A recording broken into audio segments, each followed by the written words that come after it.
नमस्कार दोस्तों। मैं डॉक्टर शैलेंद्र पटेल, शाश्वत आयुर्वेदा से।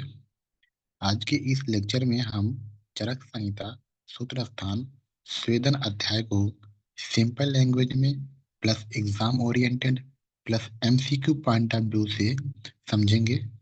अगर आप बीएमएस में कॉन्सेप्ट क्लैरिटी चाहते हो तो ये लेक्चर आपके लिए बहुत ही इम्पोर्टेंट होने वाला है। तो हम शुरू करते हैं अध्याय को। स्वेदा अध्याय। जैसा कि स्वेद का मतलब होता है पसीना, स्वेद को कहते हैं स्वेटिंग। ये मेद धातु होती है ना, जो सात धातुएं बताई गई हैं, उनमें से जो मेद धातु होती है उसका मल होता है ये स्वेद। ठीक है, बात करते हैं इसकी परिभाषा के। अष्टांग हृदय के अनुसार बताया गया कि स्निग्ध व्यक्ति के संपूर्ण शरीर अथवा अंग विशेष से किसी भी प्रक्रिया द्वारा स्वेद उत्पन्न करना स्वेदन कहलाता है।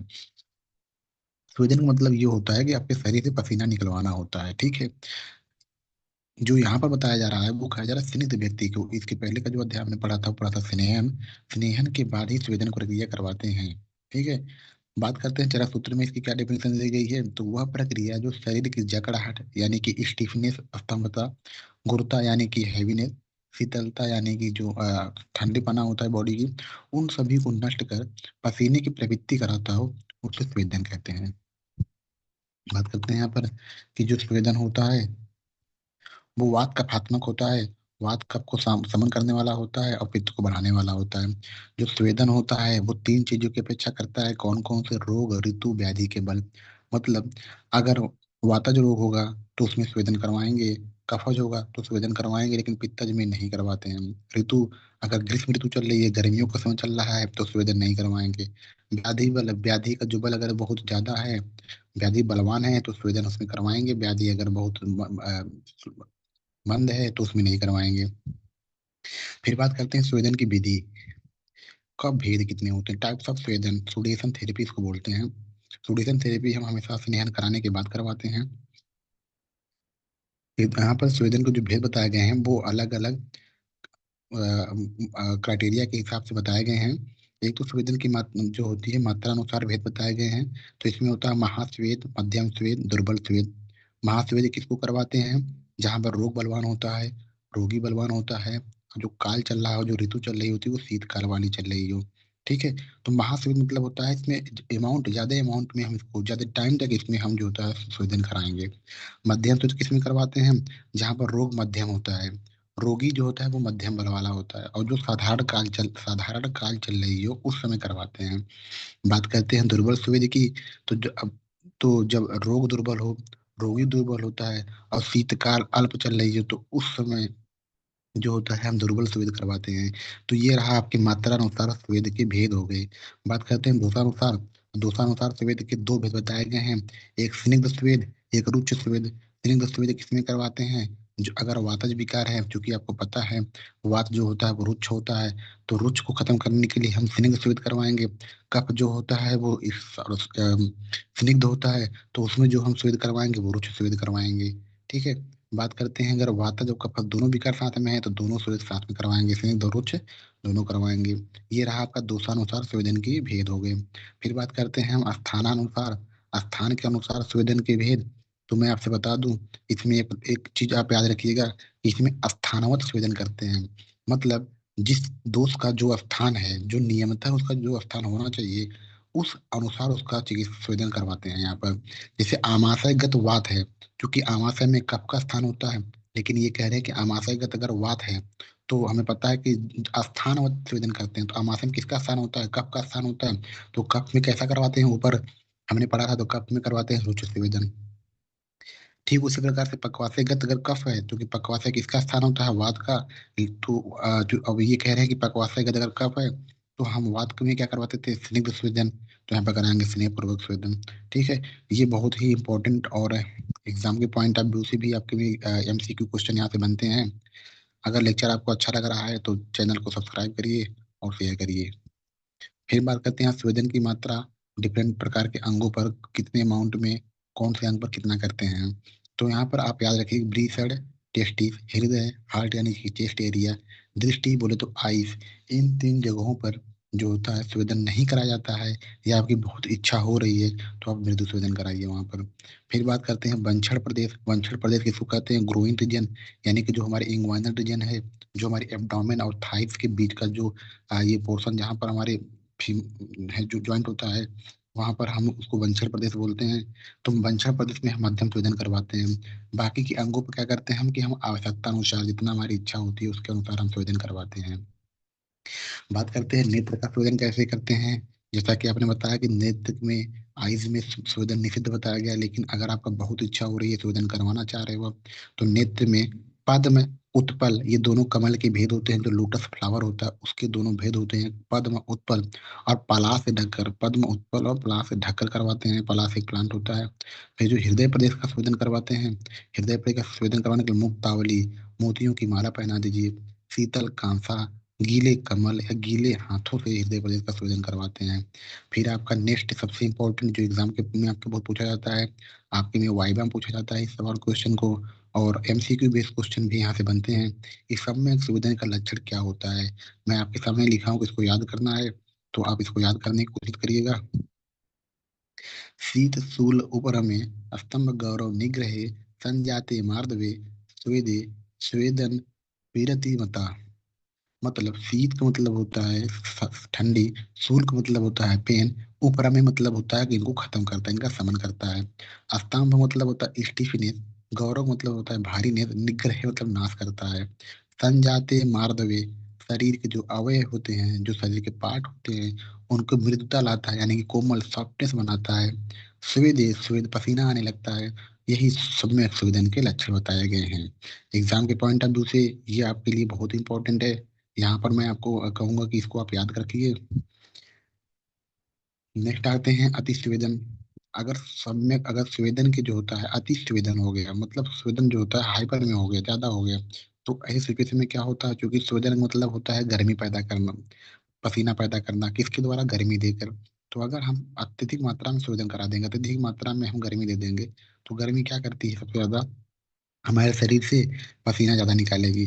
पसीना ज्यादा निकलेगा तो हमें प्यास बहुत ज्यादा लगेगी। प्यास बहुत ज्यादा लगेगा तो हम अगर पानी नहीं पियेंगे तो मूर्छा हो जाएगी। ठीक है। इसके साथ साथ अगर हम बहुत ज्यादा स्वेदन देते हैं, बहुत ज्यादा हीट देते हैं, तो हमें दाह हो जाता है। ठीक। और क्या हो जाता है? पित्त का प्रकोप होता है अति स्वेदन में। तभी मैं आपसे बता रहा हूँ, स्वेदन जो होता है वो पित्त का, पित्तज विकार में या पित्तज प्रकृति में नहीं कहते हैं। बात करते हैं अगर ये अतियोग जो हो गया उसकी क्या चिकित्सा कराते हैं। तो इस अतियोग में जो है ना, जो कि प्यास और लग रही थी, दाह हो रहा था, पसीना आ रहा था, तो ये सब को किस मौसम में आते हैं? गर्मियों के मौसम में आते हैं, गर्मियों की ऋतु में आते हैं। तो ग्रीष्म ऋतुचर्या में जो शीतल, ग्रीष्म ऋतुचर्या में हम कहते हैं ठंडे आहार विहार करते हैं, रसमलाई आइसक्रीम ये सब चीजें खाते हैं, तो उन सब चीजों का पालन करते हैं। फिर मधुर स्निग्ध शीतल द्रव्यों का सेवन करवाते हैं। ठीक है। फिर नेक्स्ट इंपॉर्टेंट क्वेश्चन जो आपके प्रॉप में पूछा जाता है, इस संवेदन की अयोग्य अवस्थाएं कौन कौन सी होती हैं, किस अवस्था में संवेदन नहीं करना चाहिए। मैंने आपसे बताया कि संवेदन के द्वारा क्या करते हैं, गर्मी देते हैं, संवेदन के द्वारा हीट देते हैं। हीट किस में नहीं देंगे? जिनमें जो ऑलरेडी हीटेड, जो ऑलरेडी उष्ण रहता हो, जैसे कि पित्तज प्रकृति वाला, जो रक्त की अवस्थाएं होती है ऑलरेडी गर्म होती हैं। गुद भ्रंश होता है, मतलब जो रेक्टल प्रोलैप्स होता है, गुद पाक, जो रेक्टल एनस के एब्सिस वगैरह हो जाते हैं, उनको बोलते हैं। वो ऐसे सिचुएशन में हम स्वेदन नहीं करवाएंगे। प्रतिदिन जो कसाय द्रव्य व मदिरा का सेवन कर रहा है, क्योंकि जो कसाय द्रव्य व मदिरा का सेवन डेली कर रहा है, उनके में ऑलरेडी पित्त बढ़ा रहेगा, और जब पित्त बढ़ा रहेगा तो उसमें हम क्या करते हैं, हम स्वेदन नहीं करवाएंगे। अधिक मोटे, पित्त प्रमेही, कामला, उदर रोगी, इनमें भी हम स्वेदन नहीं करवाते हैं। बात करते हैं वात रक्त की, जो कि रक्त है, इसमें रक्त उष्ण होता है, तो उष्ण की वजह से हम स्वेदन नहीं करवाएंगे। तिमिर रोग, तिमिर को कहते हैं कॉन्ट्रैक्ट, कॉन्ट्रैक्ट का होता है कि आंख की बीमारी होती है, तो उसमें भी हम स्वेदन नहीं करवाते हैं। बात करते हैं स्वेदन की योग्य अवस्थाएं, तो किस सिचुएशन में हम स्वेदन करवाएंगे। मैंने आपसे बताया कि स्वेदन के द्वारा क्या करते हैं, उष्णता देते हैं शरीर में। तो उष्णता जो होती है, किन दोषों का शमन करती है? एक तो वात का शमन करती है, और एक कफ का शमन करती है। आपको पता होगा वात का जो गुण होता है, तत्र रुक्षो लघु शीत आ रहा है, शीत शब्द आ रहा है। जब वात का गुण शीत होता है तो उसको खत्म करने के लिए उष्ण चीजें चाहिए हमें, इसीलिए वात विकार में शोधन करवाते हैं। कफ की जो बात होती है, सिरधर शीतो गुरु मंदक, उसमें भी शीत आ रहा है, तो शीत को शमन करने के लिए हमें उष्ण चीजों की जरूरत पड़ेगी, तो इसलिए कप में भी हम स्वेदन करवाते हैं।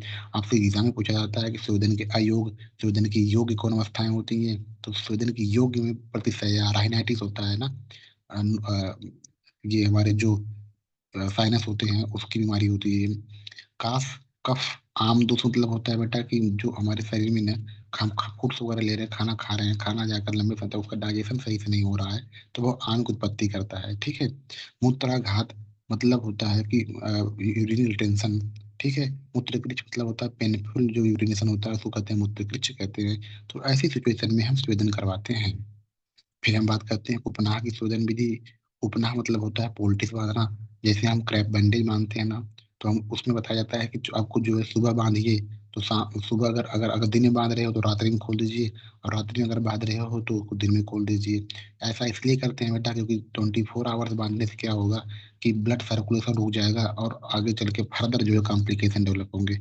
तो इसीलिए पोल्टिस का या उपनाह जो शोधन विधि बताई गई है वो 12 घंटे के बाद खोल देना चाहिए।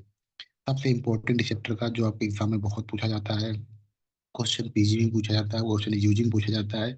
आप इसको अगर याद रख लीजिए इस श्लोक को, तो बहुत अच्छी बात है। उम्मीद करते हैं कि आप लोग इस श्लोक को याद करेंगे। ठीक है। श्लोक है, शंकर है प्रस्तरो नाड़ी परिसेको अवगाहनम जिंतागो अस्मघन है करसु कोटि भूकुंभी कैवच कूपो होला इति एते स्वेदंती त्रयोदश। ये सागनी स्वेद का मतलब होता है बेटा, इसमें हम इसमें जो हम हीट देते हैं बॉडी में, जो पसीना लाने के लिए हम हीट देते हैं बॉडी में, वो डायरेक्ट हम इस पूरे प्रोसीजर में, मतलब उसको पसीना लाने के लिए जो हम उष्ण चीजों का, मतलब उष्ण द्रव्यों का सेवन करवाते हैं, तो उसमें कहीं ना कहीं ना स अग्नि, अग्नि हमेशा इन्वायरमेंट रहेगी, मतलब उसमें कहीं ना कहीं डायरेक्ट फायर का इन्वायरमेंट रहेगा, अग्नि का इन्वायरमेंट रहेगा, इसलिए इसको कहा गया सागरी स्वेद। जो कि 13, इसके 13 भेद होते हैं। कौन कौन से होते हैं मैंने आपसे बताया कि शंकर स्वेद, प्रस्तर स्वेद, नाड़ी स्वेद, परिसेक स्वेद, अवगाहनम, जेनताक स्वेद, अस्मग्न स्वेद, करसु स्वेद, कोटि स्वेद, भू स्वेद, कुंभिक स्वेद, कूप स्वेद, पुलाक स्वेद। मैं आपसे बता दूं इसमें मोस्ट मोस्ट इंपॉर्टेंट जो आपके एग्जाम में पूछा जाता है वो है नाड़ी स्वेद और जो है जनताक स्वेद। ये दोनों आपके एग्जाम में बहुत ज्यादा पूछे गए हैं अभी तक, और इसको डिटेल में अच्छे से पढ़ाएंगे। ध्यान से देखते रहिए आप लोग। फिर बात करते हैं शंकर स्वेद। पहला, शंकर स्वेद को आप पिंड स्वेद। पिंड स्वेद में क्या होता है कि इसमें जो होता है किसी उस चीजों को, जैसे भात को पका देते हैं, चावल को पका के भात बनाते हैं, तो उसका एक पिंड बनाते हैं। उस पिंड को क्या कहते हैं कि कपड़े में उसको बांध कर अच्छे से उसको पिंड जैसा बनाकर हम जब बॉडी पर मसाज करवाते हैं, बॉडी पर उसको रगड़ते हैं या अभ्यंग करवाते हैं, तो उस प्रक्रिया को, जो उससे जो गर्मी हमारे शरीर को मिलती है, जो हमारे बॉडी में हीट जनरेट होती है, पसीना आता है हमारे शरीर में, उसको कहते हैं शंकर स्वेद। शंकर स्वेद कुछ भी नहीं है। शंकर स्वेद मतलब होता है पिंड का स्वेदन करवाना। पिंड मतलब होता है कि पोटली बना लीजिए, किसी भी चीज का, किसी भी उष्ण चीजों का पोटली बनाइए, उस पोटली से बॉडी पे सिकाई करिए, बॉडी पर उसको मालिश करिए, उसको कहते हैं शंकर स्वेद कहते हैं। दूसरा जो सबसे इंपॉर्टेंट है नाड़ी स्वेद, जो आपके एग्जाम में आता ही आता है, ये लॉन्ग क्वेश्चन बनता है नाड़ी स्वेद पर। तो मैं बता दूं नाड़ी स्वेद मतलब होता है, इसमें एक प्रकार की नाड़ी, नाड़ी मतलब होता है नली, कैपिलरी ट्यूब, इस टाइप की एक नली होती है, जिसमें क्या होता है कि भाप, जो वेपर बनती है ना, उसको इस नली से गुजारा जाता है। फिर उस वेपर से पूरी बॉडी की सिकाई की जाती है। चाहे तो आप किसी बॉडी की एक पार्ट पर कराइए, जैसे कि आप घुटने पर कराइए, या फिर अपने जो कहते हैं पैरों में करवाइए, या फिर हाथ में करवाइए, या फिर अपने बैक पर करवाइए। बॉडी की एक पार्ट पर करवाइए या पूरी बॉडी के पूरे पार्ट पर करवाइए। ठीक है। नाड़ी का मतलब ये होता है नली। ठीक। इसमें क्या होता है बेटा, एक कुकर होता है, उस कुकर में जो होता है वातागन औषधियाँ, जो वात को समन करने वाली औषधियाँ होती है, उसका क्वाथ बनाते हैं, उसको उसमें कुकर में डाल देते हैं, उसमें पानी डाल देते हैं, उसको जो हम उबालते हैं, काढ़ा बनाते हैं उसका। फिर जो कुकर के ऊपर सीटी लगी होती है, उस सीटी को निकाल कर उस सीटी पर उसी की डायमीटर की एक ट्यूब को पहना देते हैं, और अच्छी तरीके से उसको हम पर सील कर देते हैं, ताकि जो वाइपर बने, कुकर से जो वाइपर बन के निकले, वो उस पाइप नली से निकलते हुए बाहर की तरफ आए। फिर जो बाहर की तरफ वाइपर निकलेगी उस नली के थ्रू, उस वाइपर से हम क्या करेंगे, बॉडी की सिकाई करेंगे। इसी प्रक्रिया को, इसी प्रोसीजर को, इसी स्वेदन को, इसी सुडेशन को नाड़ी स्वेद कहते हैं। आपसे एमसीक्यू क्वेश्चन यहाँ से पूछता है कि नली की जो आकृति होती है वो कैसी होती है, तो आप हमेशा याद रखिए कि नली की आकृति हाथी के सूंड की तरह चढ़ाव उतार वाली होती है। जिस प्रकार हाथी की सूंड होती है ना, वो चढ़ती है फिर उतरती है, ठीक उसी प्रकार से नली की आकृति होनी चाहिए। बात करता है नली की लंबाई कितनी होनी चाहिए, तो नली की लंबाई 3.5 हाथ की होनी चाहिए। नली की चौड़ाई कितनी होनी चाहिए, नली की चौड़ाई का मतलब होता है बेटा नली की जो डायमीटर होता है, इतनी मोटाई उसकी होनी चाहिए नली की, तो आधा व्याम की होनी चाहिए। फिर बात करते हैं जो नली का मूल भाग है, यानी कि उस नली को जहां पर हम कुकर की सीटी को निकाल कर वहां पहनाए थे, वहां पर उसका डायमीटर 1/4 व्याम होना चाहिए। व्याम जो होता है ये एक प्रकार का पैरामीटर है, ये एक प्रकार का मात्रक है जिससे इसको हम मेजर कर रहे हैं। फिर करेंगे नली का अग्रभाग, जहां से वाइपर बाहर की तरफ निकल रहा है, जहां पर से भाप बाहर की तरफ निकल रहा है, वो उसका 1/8 व्याम। मतलब आप देखेंगे तो आपको ये लगेगा कि जो मूल भाग है वो चौड़ा है और जो अग्र भाग होता है वो पतला है। ठीक है। बात करते हैं हम यहाँ पर कि जो नली होनी चाहिए ना, वो नली दो तीन जगह टेढ़ी होनी चाहिए। ऐसा क्यों बेटा, क्योंकि जो वेपर निकल के जाएगी कुकर से, प्रेशर कुकर में से निकल कर वो वेपर, अगर हम नली को पूरा स्ट्रेट रखेंगे तो हाई प्रेशर के साथ हाई फोर्स के साथ बाहर निकलेगी, और हम सिकाई करने वाले मरीज पर, सिकाई करने वाले पेशेंट को नुकसान पहुंचा सकते हैं, क्योंकि हीट होता है ना, जो वेपर होगी ना, वेपर वाइपर जो होती है वो ज्यादा हमें नुकसान पहुंचाती है, comparison to the liquid on the same temperature. ठीक है। तो इसलिए हम उस नली को क्या करते हैं कि दो तीन जगह उसको टेढ़ा मेढ़ा बना देते हैं। टेढ़ा करने से क्या होता है बेटा कि जो वो वाइपर निकल रही थी, अब वो किसी प्रकार का उसको ऑब्स्ट्रक्शन यानी कि अवरोध पैदा होगा। अवरोध की वजह से जब वो वाइपर निकलेगा तो कम फोर्स के साथ, कम प्रेशर के साथ निकलेगा, और हम आसानी से जिस भी किसी बॉडी के पार्ट का संवेदन करवाना होगा, जिस किसी बॉडी पार्ट की सिकाई करवानी होगी, उसको हम सरलता से और सुगमता से आराम से करवा लेंगे। ठीक है। बात करते हैं नेक्स्ट परिसेक स्वेद। परिसेक स्वेद में कुछ नहीं होता है बेटा, ये वात प्रधान के रोग है, क्योंकि आप स्वेद में आपको याद रखना नहीं है। परिसेक स्वेद में क्या होता है मैं आपको बता दूं। परिसेक स्वेद में, एक मिनट।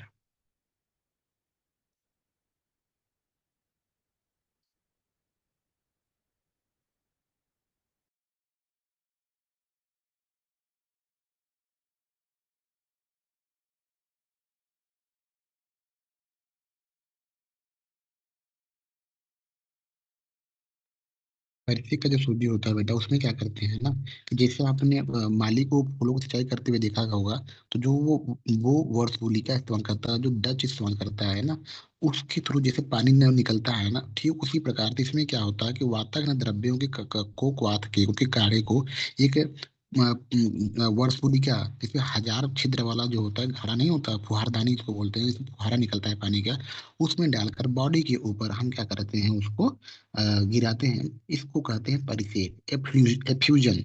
ठीक है, एफ्यूजन। नेक्स्ट हम आते हैं बेटा यहाँ पर जनताक स्वेद। मैं आपसे बता दूं कि ये काफी इंपॉर्टेंट है, जनताक स्वेद इंपॉर्टेंट, आपके एग्जाम में पूछा जाता है यार क्वेश्चन। मैं आपसे बता देता हूँ बेटा जनताक स्वेद के बारे में, ये इंपॉर्टेंट है एग्जाम में। कैसे है, इसमें क्या होता है, तो सबसे पहले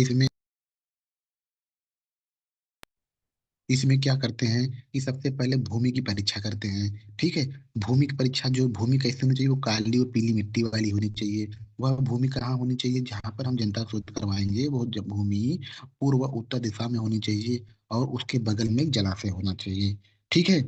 सबसे पहला काम यही होता है। फिर क्या करते हैं, उस जलाशय से जो वो वाटर का रिसोर्स है, वहां से 7 से 8 अरथनी दूर पर एक कूटागार बनाएंगे। ठीक है।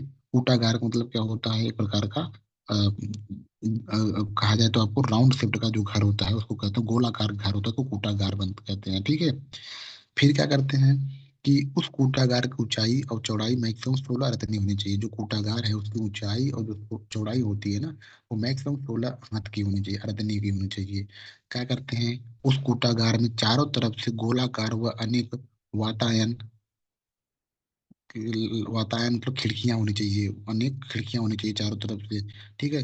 फिर उस कूटागार के मध्य में क्या करते हैं कि अंगार कोष्टक मतलब ये होता है कि एक प्रकार की कोष्ठी होती है जिसमें हम अग्नि लकड़ी को रखकर, वातावरण द्रव्यों को रखकर जलाते हैं। और जलाने के बाद क्या करते हैं, जब वो अच्छी तरह से जल जाए, उसके सारे धुएं निकल जाए, ठीक है, वो और वो जल रहा हो अच्छी तरीके से, धूम बिल्कुल नहीं हो, तब हम उस बंदे को जिसको हम स्वेदन करवाना होता है, उसके शरीर पर अच्छे प्रकार से स्नेह का लेप करवा के, तेल की मालिश करवा के, उसको हम हल्का कपड़ा ओढ़ कर उसको कहते हैं कि तुम इस कूटागार में, इस गोल गृह में एंट्री करो। कूटागार का मतलब यहाँ पर होता है गोल गृह होता है। उस गोल गृह में इंटर करो। ठीक है। जब वह स्वेदन के जो योग पुरुष होता है, जब उस घर में प्रवेश करता है तो उसको समझा देना है पहले से कि देखो, इससे तुम्हारे कल्याण होगा और तुम्हें आरोग्य की प्राप्ति होगी। ठीक है। इस कूटागार में क्या होता है कि इसमें जब आप एंट्री कराते हो पेशेंट को, मरीज को, तो उसमें क्या होता है कि चारों तरफ एक चबूतरा बना होता है। दीवार से पकड़ कर एक चबूतरा बना होता है, सिर्फ एंट्री पॉइंट को छोड़कर। ठीक है। अब क्या करते हैं, अब इसके बाद उस पेशेंट को कहा दिया जाता है कि आप क्या करो कि जो चौतरा बना, जो चबूतरा बना हुआ है ना, आप इस चबूतरे को पर लेटते हुए जो है एक तरफ से दूसरी तरफ की तरफ आओ। ठीक है। और वैसे दूसरी तरफ से आते हुए ना, आप मुख्य द्वार पर चले आना, फिर उस कूटागार से बाहर निकल आना। ठीक है। निकल कर आपको क्या होता है कि तुरंत शीतल जैसे स्नान नहीं करना होता है। मैं आपसे फिर से बता दे रहा हूँ, जनताक स्वेद एक इम्पोर्टेंट स्वेद है, आपके एग्जाम में पूछा जाता है। इसमें सबसे पहले क्या करते हैं, जिन सबसे पहले भूमि की परीक्षा करते हैं। भूमि काली व पीली मिट्टी वाली होनी चाहिए, दिशा उसकी पूर्व उत्तर दिशा में होनी चाहिए, और उसके पड़ोस में जलाशय होना चाहिए। जलाशय से 7 से 8 अरथनी दूर पर एक कूटागार होना चाहिए। कूटागार का मतलब होता है कि गोल गृह, गोल घर। ठीक है। उस कूटागार की ऊंचाई चौड़ाई जो होती है मैक्सिमम 16 अरथनी होनी चाहिए। वह कूटागार चारों तरफ से न गोलाकार व अनेक वातायन विंडोज के द्वारा वो बनी होनी चाहिए, ताकि उसमें से जो धुआं वगैरह जो हम अभी हम रखेंगे अंगार कोष्ठक। अंगार कोष्ठक का मतलब ये होता है, एक प्रकार की ये कहते हैं कि इसको कि भट्ठी टाइप की होती है बेटा। इसमें हम क्या कहते हैं, डिफरेंट प्रकार के वातक औषधियों को जलाकर उसके अंदर रख देते हैं। फिर इस कुटागार में क्या होता है कि दीवार के दीवार के सहारे एक चबूतरा बनाया जाता है चारों तरफ, सिर्फ एंट्री पॉइंट को छोड़कर। अब क्या करते हैं कि जिस व्यक्ति को चिंता संवेदन करवाना होता है, उसके शरीर पर तेल की अच्छे प्रकार से स्नेहन करवा कर, एक पतला सा वस्त्र पहनाकर, उड़ाकर उसको उस कूटागार में प्रवेश कराया जाता है। और उसको समझा दिया जाता है कि इससे आपका जो रोगों का शमन होगा और आप आरोग्य की प्राप्ति करोगे। फिर उस व्यक्ति को क्या करेंगे कि चबूतरे की एक तरफ से उसको कहेंगे कि लेटते हुए आप दूसरे की तरफ निकलिए। दूसरे दूसरे चबूतरे की एक तरफ से एंट्री करते हुए दूसरे की तरफ लेटते हुए आप आइए, और सीधे जिस एंट्री पॉइंट से आप गए तो उसी एंट्री पॉइंट से आप एग्जिस्ट कर जाइए, बाहर निकल आ जाइए। उसके तुरंत बाद आपको ठंडे पानी से नहीं नहाना होता है। ये रहा आपका जनता। फिर बात करते हैं करसूत वेद। करसूत वेद में कुछ नहीं होता है। इसमें इसमें क्या होता है कि खाट होता है। खाट के नीचे हम क्या करते हैं, गड्ढा खुदवा देते हैं। उस गड्ढे के नीचे क्या करते हैं कि हम जो होता है कि का ले अग्नि को जलवा देते हैं। जब अग्नि पूर्ण रूप से जल जाए, धुआं पूर्ण से निकल जाए, तो उसके ऊपर खाट बिछा देते हैं। और खाट के ऊपर एक चादर डाल देते हैं। उस चादर पर उस स्नेहन युक्त व्यक्ति का, जिसको शरीर पर तेल वगैरह की मालिश करके उसको लाकर लेटा देते हैं। फिर ऊपर से हम क्या करते हैं, उसको एक चादर उड़ा देते हैं। ठीक है। तो उसको कहते हैं कर्ष स्वेद। फिर बात करते हैं कूटी स्वेद। कूटी स्वेद मतलब कुछ नहीं होता है, एक प्रकार केबिन होता है इसमें। इसमें क्या होता है कि छोटा छोटा छोटा जो गोलाकार गृह बनाना है, गिरी बनाना होता है, जिसकी ऊंचाई चौड़ाई बहुत ज्यादा अधिक नहीं होनी चाहिए। इसमें हवा को आने जाने के लिए विंडोज नहीं होना चाहिए। ठीक है। अब यह जो कुटी से होता है, यह मोटी दीवार युक्त होनी चाहिए। फिर क्या करते हैं इसमें कि हम वातावरण औषधियों को जलाकर, जो अच्छी प्रकार से जल गया जिसमें धूम वगैरह ना हो, उनको हम क्या करते हैं कि इसमें उसमें ऐसी कुटी बीच में वो खाट बिछा देते हैं। ठीक है। और उस पर क्या करते हैं, हम विभिन्न प्रकार के बिस्तर वगैरह रख देते हैं। अब खाट के नीचे क्या करते हैं हम कि धूम रहित अंगार को जला दें। ठीक है। उसको रख दीजिए वहां पर। वातावरण तेल से मालिश किया हुआ बंदा हमेशा स्नान करा के ही एंट्री कराते हैं, उसको हम एंट्री कराते हैं तो उसका सुखपूर्वक भोजन हो जाता है। फिर बात करते हैं हम भूस्वेद की, बात करते हैं ग्राउंड वेद सुरेशन। इसमें कुछ नहीं होता है, एक साफ सुथरी भूमि होती है। उस पर क्या करते हैं हम विभिन्न प्रकार के औषधियां जिसको पकाकर, मतलब जैसे भात हो गया, आपको भात को पकाने के बाद आपको स्वच्छ मिट्टी पर, स्वच्छ भूमि पर उसको लेप लगा देते हैं, लेप करवा देते हैं। और लेप करवाने के बाद क्या करते हैं, एक हम पतले सूती कपड़े को उस पर बिछा देते हैं। फिर उसके ऊपर से क्या होता है कि हम उस व्यक्ति को जिसका स्वेदन करवाना होता है, उसको लेटाकर ऊपर से हम फिर से जो है इसको एक चादर उड़ा देते हैं। इस प्रकार से उसका सम्यक रूप से स्वेदन हो जाता है। बात करते हैं कुंभी स्वेद में। तो कुंभी मतलब होता है घड़ा। घड़ा होता है घड़े को क्या होता है ना कि वाताहार औषधियों के कुआं से भरकर आधा या तीसरा भाग उसका पृथ्वी के अंदर गाड़ देते हैं। ठीक है। गाड़ने के बाद का इसको और फिर क्या करते हैं, इसके ऊपर जो होता है ना सोने के लिए खट खाट या कोई छोटी सी बैठने के लिए कुछ ऐसा मतलब चेयर टाइप का रख दीजिए। ठीक है। उसके ऊपर बिस्तर मत लगाइए आप। ठीक। अब जिसको स्वेदन करवाना होता है उस पुरुष को लाकर उसके ऊपर लेटा दीजिए। और उससे क्या होता है कि जो घड़े में हमने द्रव्य लिया था ना, पांच वाटर पांच जल लिया था, उसमें क्या करते हैं कि हम लोहे या पत्थर के गर्म टुकड़े को, गर्म चीजों को उसमें डालते हैं पानी में, जिसकी वजह से उसका वेपर बनेगा। और वो भाप या वेपर से क्या होता है, उस व्यक्ति का स्वेदन होता है, सम्यक प्रकार से स्वेदन होता है। कुंभी स्वेद मतलब होता है घड़े में। घड़े में क्या करते हैं, वातावरण द्रव्यों को द्रव के रूप में लेकर रखते हैं। बाद में क्या करते हैं उसमें कि किसी गर्म पत्थर या गर्म किसी चीज को डालते हैं जिसके उससे वेपर बनती है, और उस वेपर से जब उसका शरीर का स्वेदन होता है तो उसको कहते हैं कुंभी स्वेद कहते हैं। बात करते हैं कूप स्वेद। तो कूप स्वेद मतलब होता है गड्ढा। कूप मतलब होता है गड्ढा। ठीक है। तो कूप स्टोरेज में क्या होता है बेटा कि एक यहाँ पर एक कुआं बनाते हैं, एक कूप बनाया जाता है। उस कूप में क्या करता है ना कि उस मतलब एक उस कूप के ऊपर क्या होता है, खाट के बनाते हैं। जिस खाट की लंबाई चौड़ाई जो होती है ना वो बहुत ज्यादा नहीं होनी चाहिए। फिर क्या करते हैं ना कि उस कूप में ना अच्छी प्रकार से ना हम क्या करते हैं कि लीप पोत करके साफ सुथरा बना देते हैं। ठीक है। फिर उसके अंदर क्या करते हैं, वातावरण औषधियां डालकर आग लगा देते हैं। ठीक। जब उसमें धुआं नहीं रहे, शायद धुआं उसमें से निकल जाए। ठीक है। सारे धुआं उसमें निकल जाए तो क्या करते हैं, उस गड्ढे के ऊपर एक खाट बिछा दीजिए। ठीक। खाट बिछाने के बाद उस पर क्या करिए, एक सुंदर मोटा बिस्तर बिछा दीजिए। फिर उस बिस्तर के ऊपर उस व्यक्ति को जिसका स्वेदन करवाना होता है उसको लाकर लेटा दीजिए। उसको लेटाने के बाद ऊपर से एक पतला वस्त्र और उड़ा देते हैं, जिससे उसका सम्यक प्रकार से उसका स्वेदन हो जाता है। फिर समझेंगे। कूप में क्या होता है, एक कुआं बना देते हैं। ठीक है। क्या बनाते हैं, एक कुआं बना देते हैं। ठीक। उस कुएं में हम क्या डाल देते हैं, सब ढेर सारी वातावरण औषधियां डाल देते हैं, ढेर सारे जैसे उसमें बताया गया है आपके बुक्स में, कि हाथी घोड़ा गौ गधा ऊंट इनके सूखे हुए लीद या गोबर डालकर आग लगाते हैं। जब आग बुझ अच्छी तरीके से जल जाती है और उसमें से धुआं सारे निकल जाते हैं तो उसके ऊपर हम क्या करते हैं कि हम खाट बिछा देते हैं। और उस खाट के ऊपर जो होता है जिस व्यक्ति का हमें संवेदन करवाना होता है उसको लेटा देते हैं। ठीक है। फिर नेक्स्ट बार होता है होलाक स्वेद। ठीक। होलाक स्वेद में भी क्या है देखते हैं। होलाक स्वेद मतलब होता है अंडर बेड सोडेशन। बेड के अंडर सोडेशन होता है। इसमें क्या होता है कि एक बोरसी होती है जिसमें लकड़ी वकड़ी जलाते हैं, मतलब तो उसमें क्या होता है कि हम लंबी चौड़ी बोरसी लेते हैं और उसको एक खाट के नीचे रख देते हैं। खाट के नीचे के जो पूरे भाग तक फैली रहे ऐसा बोरसी होती है, फिर उसमें आग लगा देते हैं। ठीक है। जब अच्छी प्रकार से उस बोरसी की लकड़ियां वगैरह जल जाती हैं, उसमें धुआं नहीं रहता है, तो उस खाट के ऊपर रोगी को लाकर लेटा देते हैं। और मतलब स्नेहन करवा के उसको लाकर लेटा देते हैं। इस प्रकार शयन करने से, सोने से सुखपूर्वक स्वेदन हो जाता है। ठीक है। इसको होलाक स्वेद बोला गया क्योंकि ये अग्नि के संयोग से होने वाला होता है, इसलिए होलाक से बोला गया है। अंडर बेड सुडेशन एक शब्द यहाँ पर आया है धीतिका। धीतिका मतलब होता है यहाँ पर कि जो हाथी घोड़ा गाय गधा इन सब की लीद होती है ना, उनको बोला गया है। फिर बात करते हैं यहाँ पर निराग्नि स्वेद। मैंने आपसे बताया था कि साग्नि स्वेद होता है, निराग्नि स्वेद होता है। साग्नि स्वेद का मतलब होता है जिनमें अग्नि का कहीं न कहीं इन्वॉल्वमेंट रहेगा। आपने 13 प्रकार के जो स्वेद पढ़े, इनमें आपने देखा होगा कि हर जगह कहीं न कहीं इसमें जो है डायरेक्ट अग्नि का कॉन्टेक्ट हो रहा था, डायरेक्ट अग्नि का इन्वॉल्वमेंट हो रहा था। अग्नि को जला रहे थे, जब अग्नि बुझ जाती थी तो हम उस बंदे को शोधन कराने के लिए लेके जाते थे। लेकिन जो ये निराग्नि स्वेद है, इसमें डायरेक्ट अग्नि का इन्वॉल्वमेंट नहीं होता है। इसमें हम अग्नि की जरूरत नहीं, इसमें हम क्या करते, कैसे बॉडी में हीट जनरेट करते हैं, कैसे बॉडी में हम पसीना लाते हैं, देखते हैं। इसके 10 निराग्नि स्वेद के 10 बताए गए हैं। ठीक है। कौन कौन से होते हैं, व्यायाम से आप अत्यधिक ज्यादा एक्सरसाइज करिए, बहुत ज्यादा जिम वगैरह जाकर आप एक्सरसाइज वगैरह करते हैं तो उसकी वजह से भी पसीना आता है, उसको कहते हैं निराग्नि स्वेद। उसमें किसी प्रकार का कोई आपको अग्नि की जरूरत नहीं पड़ी है। ठीक है। मत यहाँ पर मत निराग्नि स्वेद का मतलब होता है कि बिना अग्नि के कांटेक्ट से, बिना अग्नि के इन्वॉल्वमेंट से शरीर में पसीना लाना। स्वेदकन का मतलब ये होता है शरीर से पसीना लाना।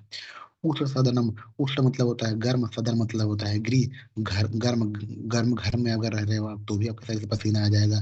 गुरु प्रावरणम, गुरु प्रावरण मतलब होता है भारी वस्तु को ओढ़ना, जैसे कंबल वगैरह ओढ़ते हैं ना, उसको कहते हैं गुरु प्रावरण कहते हैं। क्षुधा, क्षुधा की बात करते हैं। क्षुधा मतलब होता है भूख। आप अगर भूखे रहेंगे तो आपके शरीर से पसीना आने लगता है, क्योंकि भूखे टाइम पर मेटाबॉलिक रेट बढ़ जाता है, जिसकी वजह से भूख में और तेज पसीना आता है। बहुपान, बहुपान मतलब होता है अत्यधिक ज्यादा पान करना, किस चीज का, मद्य आदि जो द्रव्य होते हैं, जो एल्कोहलिक सब्सटेंस होते हैं, उनको उनकी उनको बहुत अधिक मात्रा में सेवन करने से क्या होता है कि पसीना आने लगता है, तो भी निरागनी का स्वेद है। भय से आता है, डर गया, अचानक से आपको कोई डरा दिया तो आपको शरीर से पसीना आने लगता है, तो उसको भय कहते हैं। आप क्रोध, आप बहुत ज्यादा क्रोध में हैं, गुस्से में हैं, तो भी आपको पसीना आने लगता है। उपनाह, उपनाह का मतलब क्या होता है कि पॉलिटिक्स वगैरह बांधे जाकर गर्म पट्टिया को बांध दिया जाता है शरीर पर, तो भी आपको शरीर से पसीना आने लगता है। आह, आह मतलब होता है कि युद्ध करने, आप युद्ध क्षेत्र में जाकर अगर युद्ध करेंगे तो आपको पसीना आ जाएगा।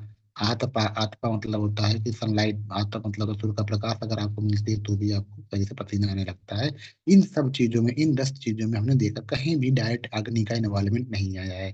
कहीं डायरेक्ट भी या इनडायरेक्ट भी अग्नि नहीं आई है, ठीक है। यहाँ पर हम ऐसी क्रिया कर रहे हैं जिसकी बॉडी की मेटाबॉलिज्म बढ़ रही है। मेटाबॉलिज्म बढ़ रही है तो इसकी वजह से हीट जनरेट हो रहा है। हीट जनरेट की वजह से, हीट के जनरेट होने की वजह से शरीर में पसीना का स्राव हो रहा है, ठीक है।